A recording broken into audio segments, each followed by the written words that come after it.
गोद खाली हो। भगवान बाल कृष्ण ऐसी कृपा आज के दिन प्रदान करते हैं कि उनको गोद में भगवान श्री कृष्ण स्वयं विराजमान हो जाते हैं। तो कल भगवान का जन्मोत्सव मनाया। कंस ने अपनी बहन के 6 पुत्रों को मार डाला।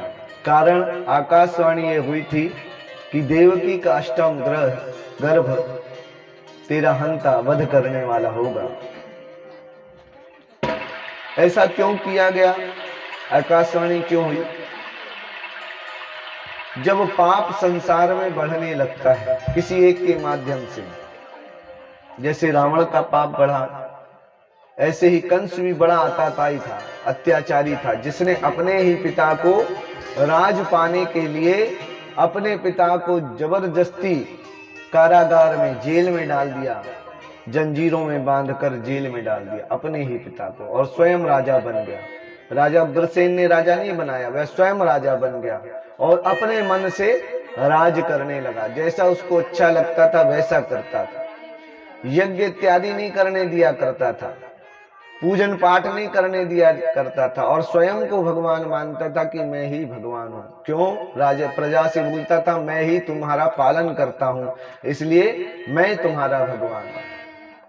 सारे संत जब तक त्राही त्राही करने लगे, परमात्मा की शरण में गए, तब भगवान ने कहा अभी तो कंस को मरने के लिए बहुत समय है, अभी कई वर्षों तुमको प्रतीक्षा करना पड़ेगी,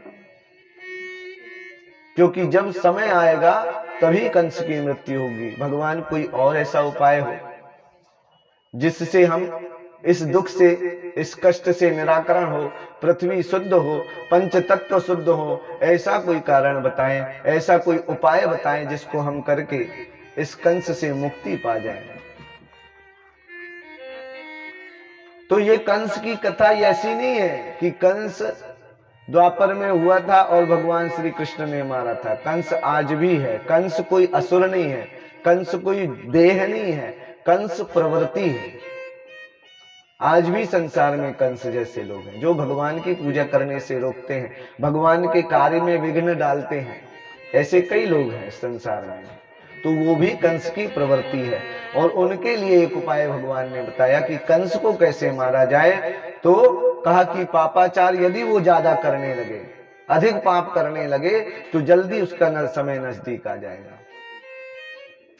देवता भी डरते हैं ऐसे लोगों से। लोग कहते हैं ना कि वो एक मोहल्ले में कोई अभद्र या नास्तिक पुरुष हो जाए तो सबसे और खुशी रहता है, धन संपन्न रहता है, और सब उससे डरते हैं बहस करने में, और बोलते हैं महाराज वो इतना पापी है, सबको कष्ट दिया करता, फिर भी उसको सिर दर्द तक नहीं होता। कारण ये है कि उसने पिछले जन्म में कुछ अच्छे कर्म किया, जिसके कारण इस जन्म में सारे सुख मिले, लेकिन अपनी प्रवृत्ति नहीं बदल सका।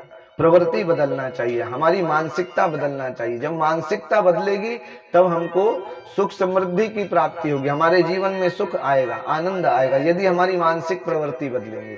अगर मानसिक प्रवृत्ति जैसे आलस, कितना बड़ा शत्रु है, कितना बड़ा कंस है, जिसको हम स्वयं नहीं मार सकते। हम जानते हैं कि हम आलस कर रहे हैं, लेकिन उस आलस को मार नहीं पाते और उसी में लिप्त होते चले जाते हैं। थोड़ा सा ठंड, आज ठंड 2-3 दिनों से, जब से हमारी भागवत कथा प्रारंभ हुई है, भगवान की कथाएं, तब से मौसम बड़ा भगवान की दया के चल रहा है, लेकिन ठंड बहुत ज्यादा पड़ रही है। तो इसमें आलस लोग करने लगते हैं, तो उस आलस से हमको बचना चाहिए। लेकिन अभी जो वास्तविकता यह है कि लड़ने के लिए भी बल होना चाहिए। अब ऐसी ठंड में बुजुर्ग लोग जल्दी नहीं उठे, आराम से उठे।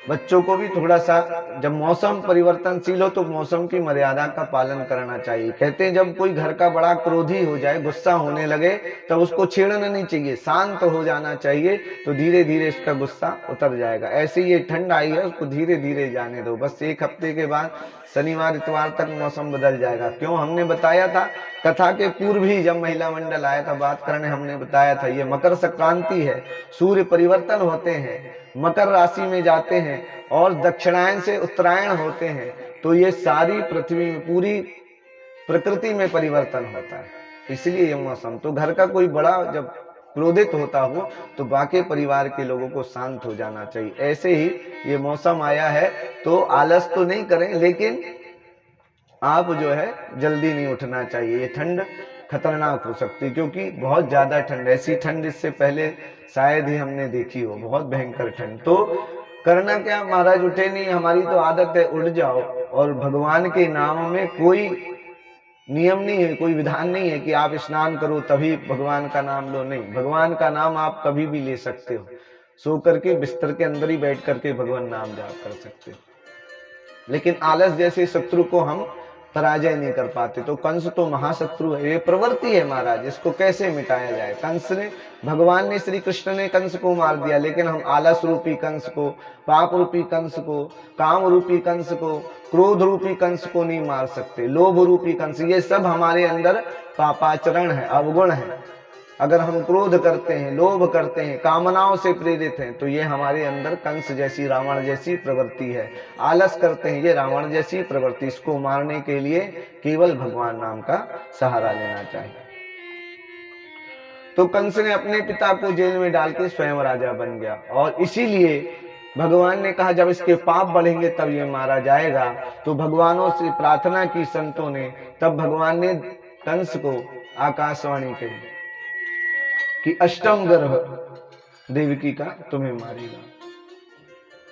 ऐसे ही जब राज तिलक, भगवान श्री रामचंद्र जी का राज तिलक होने लगा, तो सबको चिंता हुई संतों को कि अगर राज तिलक हो गया तो भगवान अयोध्या के नरेश बन जाएंगे, और अयोध्या के नरेश बनेंगे तो संतों को दंडका वन में जगह जगह संतों को दर्शन कैसे मिलेंगे, रावण का वध कैसे होगा। तो रात में भगवान को संध्या काल गुरु वशिष्ठ जी से चर्चा हुई दिन भर, और संध्या काल को घोषित कर दिया दशरथ जी ने कि कल राम जी का अभिषेक होगा। और संध्या काल से रात्रि में सारा परिवर्तन हो गया। आप सोचिए, केवल कैकेयी ने दशरथ जी को नहीं कहा, उतनी कहानी नहीं थी, सारे देवी देवता जाकर भगवान से प्रार्थना करने लगे, भगवान नारायण से, कि अब क्या होगा, संतों को दर्शन कैसे मिलेगा, रावण का वध कैसे होगा, यदि रामचंद्र जी भगवान अयोध्या के राजा बन गए तो भगवान ने आज्ञा दी मां सरस्वती को कि जाके ये उलट फेर करो। मां सरस्वती ने पूरे अयोध्या में भ्रमण किया, लेकिन कोई ऐसा नहीं मिला कि जिसकी बुद्धि प्रेरित की जाए, क्योंकि जो मम धाम दा पुरी सुख राशि अति प्रिय मोहि यहाँ के वासी। भगवान ने कहा अयोध्या में जो रहते ना वो मुझे प्रिय हैं, और अयोध्या में रहने वाले सब देवी देवता थे, क्योंकि भगवान जहां जन्म लेते पहले अंश अवतार में देवी देवता आ जाते। तो अब किसकी बुद्धि बिगाड़ी जाए, देवी देवताओं की बुद्धि तो खराब नहीं होती। तो पूरी रात जब भ्रमण करते हुए सरस्वती जी ने देखा तो अयोध्या में ऐसा कोई नहीं मिला जो राम जी के प्रति विवाद कर सके या बगावत कर सके या कोई ऐसे वचन कह सके। एक मिली मंथरा। मंथरा अयोध्या की थी क्या? नहीं थी, वो कैकेयी नरेश की दासी थी और कैकेयी के साथ आई थी दहेज में। उसकी बुद्धि प्रेरित की और उसने रात भर में खेल बदल दिया और राम जी को राज तिलक होने की जगह वनवास मिल गया। ऐसे ही देवताओं ने प्रार्थना की तो भगवान से प्रार्थना करने पर ये आकाशवाणी हुई कि देवकी के अष्टम गर्भ से तेरी हानि होगी, तेरा वध होगा। और कंस ने वही किया, तुरंत मारने को तैयार हो गया।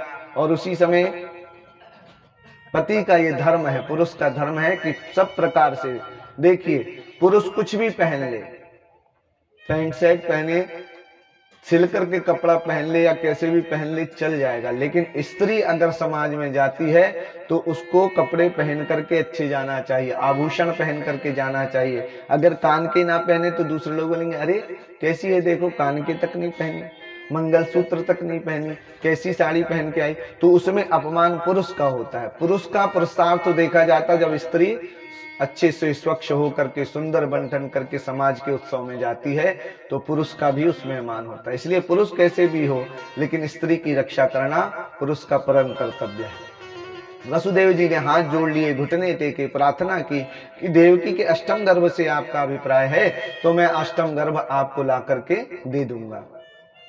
कंस जानता था कि वसुदेव जी जो है सत्य है, सत्यचारी है, सत्य बोलने वाले हैं। सत्य का आचरण करने वाले, इसलिए बात को मान लिया और वसुदेव और देवकी को घर तक छोड़ करके आया कंस।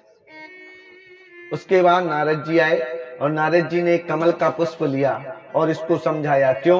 क्योंकि ये पापाचार छोड़ देगा तो लंबा समय भोगना पड़ेगा, इसलिए बताया। पहली पंखुड़ी से गिना तो ये 8वीं, दूसरी पंखुड़ी से गिना तो पहली वाली 8वीं हो गई, तीसरी से गिना तो दूसरी वाली 8वीं, ऐसे करके सबको पहली और सबको 8वीं बता दिया और कहा कि ये नारायण बड़े छलिया हैं। किसी भी प्रकार देखो, हिरण्यकश्यप ने कैसा वर मांगा था, न दिन में मरू, न रात में मरू, न ऊपर मरू, न नीचे मरू, न घर के अंदर न घर के बाहर, न अस्त्र से न शस्त्र से, न इन 12 महीनों में ब्रह्मा की सृष्टि का कोई ना हो। लेकिन नारायण ने उसको भी फेल कर दिया। इसलिए तुम ये नारायण बड़ा छलिया है, इसके चक्कर में नहीं पड़ो और तुम देवकी की 8 गर्भ को मार डालो अगर सुरक्षित रहना चाहे तो। कंस की समझ में आ गई। जब बुरा समझाया जाए जल्दी समझ में आता, अच्छी बात जल्दी समझ में नहीं आती। और कंस बुरी प्रवृत्तियों का भंडार है, अवगुणों की खान है और उसने वही किया। और एक चीज हमेशा सत्य मानना कि जब नारद जी जिसको मिले हैं उसको भगवान के दर्शन होते ही हैं। और कंस ने देवकी वसुदेव जी को लाके कारागार में बंद कर दिया। पहली से लेकर के 6वीं संतान तक जैसे ही उत्पन्न होती थी उठा करके एक चट्टान में पटक दिया करता था और उनके देहांत हो जाता था। कंस मामा था। मामा जो भांजे का संबंध होता, एक भांजा 100 ब्राह्मणों के बराबर होता है, लेकिन हर भांजे को मारता गया।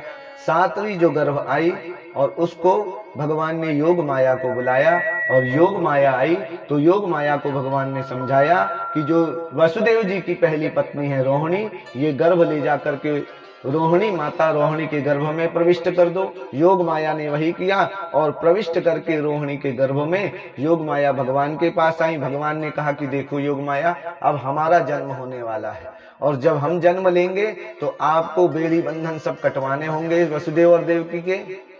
और वसुदेव जी भगवान श्री कृष्ण को लेकर किसी पात्र में मथुरा से गोकुल जाएंगे, वहां आपको सब व्यवस्था करना पड़ेगी। और यहाँ गोकुल में नंद बाबा की भी कोई संतान नहीं थी। नंद बाबा भी बड़े परेशान थे, वृद्धावस्था को 4थे पन में लग गए, कोई संतान नहीं। और भाद्र की कृष्ण पक्ष की अष्टमी के दिन भगवान ने कंस के कारागार में जन्म लिया। और कल हमने आपको सब बताया कि भगवान ने चतुर्भुज रूप लिया था। तब देव की मां ने प्रार्थना की थी कि कीजे शिशुलीला अति प्रिय शीला, यह सुख परम अनुपा, सुनि वचन सुजाना रोदन ठाना, हुई बालक सुरभूपा। तो जो देवताओं के राजा हैं उनने भी बाल स्वरूप लेकर के रोना प्रारंभ कर दिया। और जैसे ही भगवान प्रकट हुए वसुदेव जी की हथकड़ियां कट गईं। जब भगवान का आगमन होता है, भगवान प्रकट होते हैं तो सारे बंधन टूट जाते हैं। आपने भी देखा कल कितनी व्यवस्था की थी। एक लोकाचार में छोटी सी बात देखिए, यहाँ कितनी व्यवस्था करने के बाद भी और इतना कोरोना का डर भी, ओमिक्रॉन का डर होने के बावजूद भी जैसे ही भगवान आए तो सब ने अपनी मर्यादाएं तोड़ दी, सब ने अपना डर छोड़ दिया। जाके डर अति काल डराई, जो सुर असुर चराचर खाई। जो कालों के भी काल हैं उनके आने से सबका भय दूर हो गया। तो यही बताया गया कि जब भगवान आ जाते हैं हमारे हृदय में निवास, इस देह का अंत परम सत्य है भक्तों, इस देह का अंत होना है, लेकिन उससे पहले हम परमात्मा को पालें, यही सार्थकता होना चाहिए। तो और ऐसा ही होता है। कल आप सोचो, इतनी पाबंदियों के बावजूद भी सारे बंधन को आपने तोड़ दिया और भगवान के आनंद में मग्न हो गए। तो उस समय बेड़ी बंधन कटना कोई बड़ी बात नहीं थी, द्वारपालों का सोना कोई बड़ी बात नहीं थी, ताले टूटना कोई बड़ी बात नहीं थी। वहां तो साक्षात भगवान श्री कृष्ण आए हुए थे, योगेश्वर भगवान, आकारण करुणावरणालय, राजाधिराज, योगी राज, अखिल ब्रह्मांड के नायक श्री कृष्ण भगवान का प्रागट्य हुआ। वसुदेव जी लेकर के चले हैं, द्वारपाल सो गए और भगवान को लेकर के वसुदेव जी चले। यमुना मैया पड़ी, घनघोर बारिश हुई, बहुत बिजलियां तड़कने लगी और उसके भय से दूसरा कोई हो तो रुक जाएगा, लेकिन वसुदेव जी रुके। वसुदेव जी उस घनघोर वर्षा में भी, कड़कड़ाती बिजली में भी भगवान श्री कृष्ण को लेकर के चलते हैं और चलने लगे। जैसे ही यमुना जी में पैर रखा तो शेषनाग भगवान आ गए और उन्होंने भगवान के ऊपर छाया की कि भगवान को जल की बूंदे ना पड़े। और धीरे धीरे वसुदेव जी चलने लगे, पहले घुटनों तक, जांघ तक, कमर तक, छाती तक, गले तक और फिर दाढ़ी तक पानी आने लगा। यमुना जी उछल उछल के बहने लगी। कभी कभी तो जल वसुदेव जी की नाक में चला जाता था। तो ये यमुना महारानी कौन? बोलिए यमुना महारानी की जय। ये यमुना मैया भगवान की 8 पटरानियों में से एक पटरानी है और ये इसलिए इतना उछाल ला रही है कि इनको भगवान के चरण छूना है। कई वक्ताओं ने यहाँ अलग अलग मत रखे हैं, लेकिन मुख्य मत ये है कि भगवान के चरण छूने के लिए इनने जल को अपार राशि बढ़ा ली और भगवान के चरण छूना चाहती थी। भगवान के चरण उस टोकरी के अंदर थे और जैसे ही भगवान ने अपने चरण टोकरी से बाहर निकले, यमुना मैया के जल से स्पर्श हुए चरणों के, वैसे ही यमुना जी घुटनों घुटनों तक हो गई और वसुदेव जी ने ले जाकर के गोकुल में नंद बाबा के यहाँ, जहाँ यशोदा मैया विराजमान है, वहाँ भगवान को बाईं करवट लेकर यशोदा मैया सो रही हैं, भगवान को रखा और जहाँ यशोदा मैया सो रही है वहीं एक छोटी सी कन्या है जो यशोदा मैया के गर्भ से ऐसा प्रतीत हुआ यशोदा मैया को कि संतान जन्म हुई, वह योग माया थी। और उनको, उस कन्या को लेकर वसुदेव जी वापस मथुरा आते हैं और यहाँ पर भगवान को गोकुल में छोड़ देते हैं। अब यहाँ आप सोचो, नंद कौन है? जीव है। नंद कौन है? जीव है। मथुरा देह है और गोकुल हृदय है। तो मथुरा में भगवान श्री कृष्ण को छोड़ करके आए हैं, तो देह में भी भगवान है, लेकिन लोग समझते ही नहीं है, परमात्मा को जानते ही नहीं। कंस उसका शत्रु हो गया और नंद प्रेमी है और कहां छोड़ के आए? गोकुल में। तो गोकुल में यानी हृदय में भगवान का वास होता है, वहां छोड़ करके आए। और इस देह में किसका वास है? योग माया का। योग माया को वापस मथुरा में लेकर के आए और वैसे ही सारे ताले लग गए, सिपाही जाग गए, हथकड़ी में वसुदेव देवकी बंध गए और यहाँ पर कंस को पता चला। कंस दौड़ते हुए आया और पता चला कि कन्या ने जन्म लिया है। कंस ने कहा, रे देवकी, पहले डर से तेरा गर्भ गिर गया, 7वां गर्भ तेरा गिर गया और अब देख ये नारायण कितना डरपोक है। अष्टम में बोला था कि मैं आऊंगा और एक कन्या को भेज दिया और तुरंत उस कन्या को देवकी से छिड़ा लिया। बोले ये तो कन्या है भैया, इसको छोड़ दो। बोले नहीं, नारायण हो सकता कि कन्या के रूप में भी आ जाए। इसलिए उस कन्या को लेकर के जैसे ही पटकना चाहता था, वह कन्या आकाश मार्ग की ओर गई और कहने लगी, क्या कहती है? ओ मूढ़, मुझे क्या मारेगा, तेरी बुद्धि अति भ्रमित हुई, तेरे प्रयास सब विफल हुए, तेरी हंता की सृष्टि हुई। इस घोर पाप से ओ पापी तू भारी कष्ट उठाएगा, अब नहीं बचेगा दुर्बुद्धि, हरि हाथों मारा जाएगा। रे दुर्बुद्धि, तू बचेगा नहीं और नारायण के हाथों मारे जाएगा। तेरे को मारने वाला हंता तेरा काल जन्म ले चुका है। और ऐसा कह के योग माया जाकर विंध्यवासिनी पर्वत पर निवास करने लगी और आज भी विंध्यवासिनी मैया के नाम से पूजी जाती है। तो बोलिए विंध्यवासिनी मैया की जय, जो सकल सृष्टि को चलाती है। इसलिए कहते हैं ना, या देवी सर्वभूतेषु बुद्धि रूपेण संस्थिता, नमस्तस्यै नमस्तस्यै नमस्तस्यै नमो नमः। तंत्रोक्त देवी सुक्त है, इसमें बुद्धि रूपेण, शक्ति रूपेण, लज्जा रूपेण, जाति रूपेण, मन बुद्धि सब माँ भगवती की दी हुई, ये योग माया है। ये योग माया ही हमको भ्रमित करती है और परमात्मा तक पहुंचने नहीं देती है। और मनुष्य का क्या कर्तव्य है कि इससे परे होकर के भगवान को प्राप्त करना, यही जीवन की सार्थकता है। योग माया आपको सब कुछ देगी।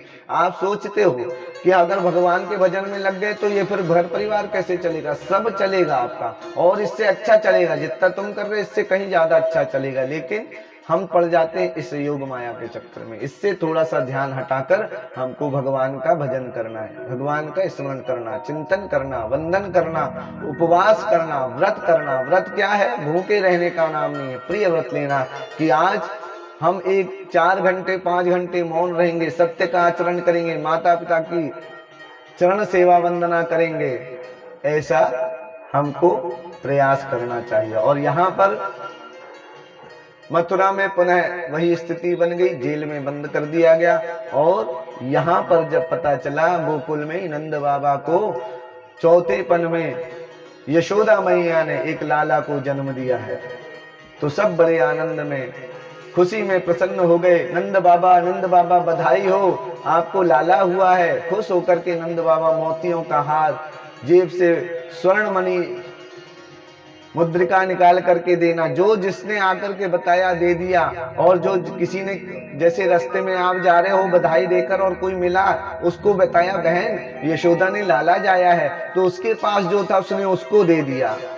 जो राखा जो पाया राखा नहीं काहू, जिसने जो पाया उसने वो दे दिया। कल आपने देखा ना, सब लुटाते रहे, जिसके हाथ में कुछ आया वो भी उसने लुटाया।